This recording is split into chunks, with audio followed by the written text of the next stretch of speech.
Most people throw away half of their cherry harvest, not realizing they're throwing away gold. Today, I'll show you 3 ways to preserve every single cherry. The first recipe is cherry syrup. Add cherries and water to a large pot, then put it on the stove to boil. When foam appears, skim it off.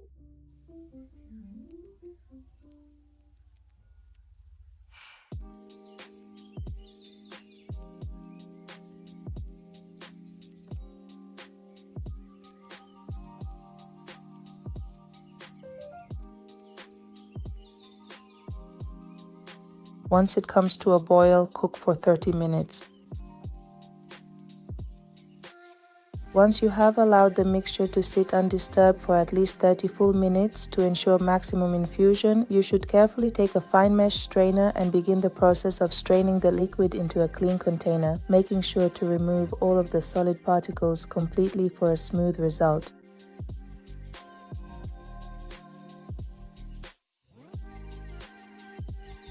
Now carefully add a measured amount of citric acid and granulated sugar into the freshly strained juice, stirring it thoroughly to ensure everything is well combined. Then return the entire mixture back to the stove and heat it until it reaches a full, rolling boil once again.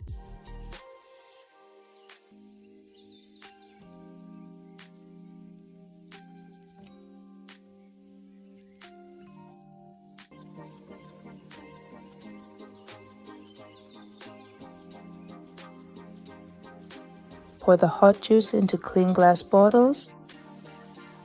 Tightly screw on the lids and turn the bottles upside down to cool that way. Now we move on to the recipe for cherry compote in jars. Fill clean jars halfway with sour cherries.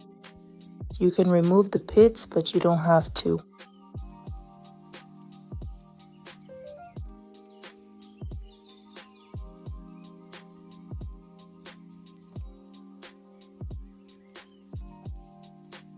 After you have carefully filled each of your glass jars about halfway to the top with the fresh cherries, you should then proceed to add approximately 3 to 4 level tablespoons of granulated white sugar into every single one of the jars to ensure they are properly sweetened.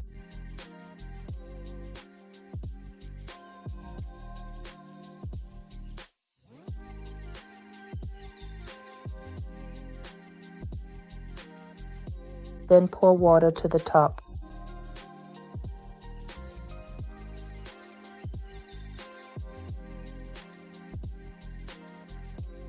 Once you have finished filling them, carefully place the lids on top of each of the glass jars and begin to rotate them clockwise, making sure to screw them down as tightly and securely as possible to ensure a perfect airtight seal for your preserves.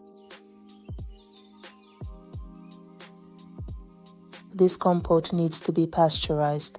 Place a cloth at the bottom of a pot, then set the jars on top of the cloth.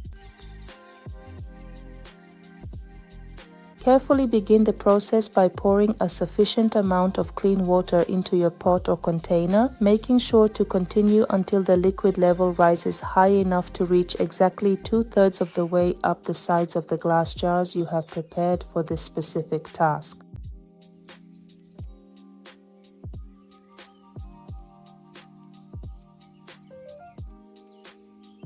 Put the pot on the stove and bring it to a boil.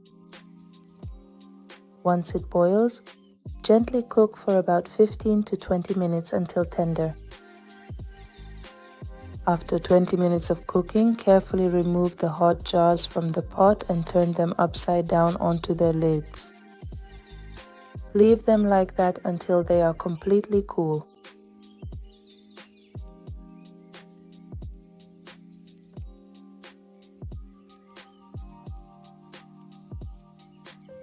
The next recipe is my favorite, and that's sour cherry jam. Today we're making homemade sour cherry jam with just 2 ingredients. Watch the video until the end and see for yourself how easy it is to make homemade sour cherry jam. Mix the sour cherries and sugar together and let them sit for an hour so the cherries release their juice.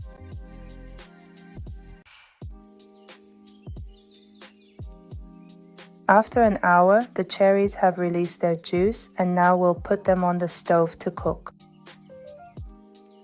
As I mentioned earlier, carefully place them on the stove and bring the mixture to a rolling boil. Once it reaches a boil, you should reduce the heat to a medium setting and continue to cook the ingredients steadily until all of the liquid has completely evaporated. To ensure your final dish is as clear and pure as possible, you should carefully use a large metal spoon or a fine mesh strainer to gently skim off and remove all of this white foam that has accumulated on the surface of the liquid during the cooking process.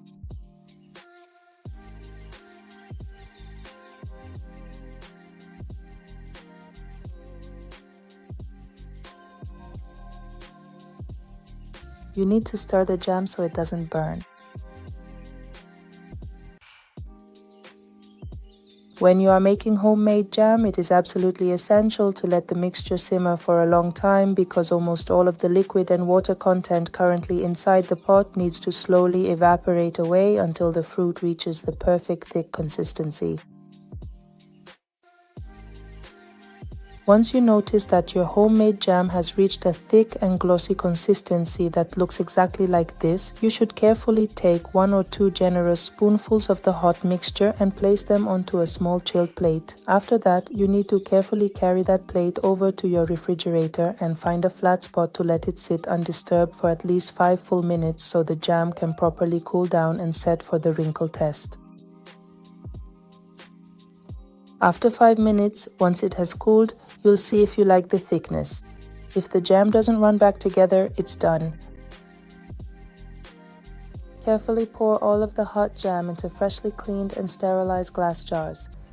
Securely and tightly fasten the lids on the jars and turn them upside down, that is, place them directly on their lids, and leave them like that to cool down completely to room temperature.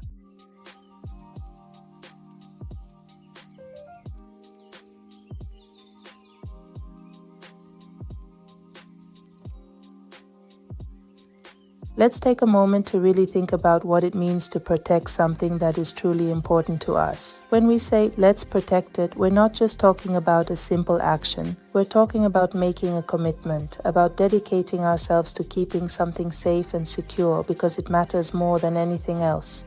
It's the most important thing, and that's why we need to give it our full attention. Imagine all the things in your life that you value the most, your family, your friends, your dreams, your health, or even your peace of mind. These are the things that deserve our protection, our care, and our effort. So let's remind ourselves again, let's protect it because it's the most important. We can't afford to take it for granted. Every day we have the chance to make choices that help us safeguard what matters most. Whether it's by being there for someone we love, standing up for what we believe in, or simply taking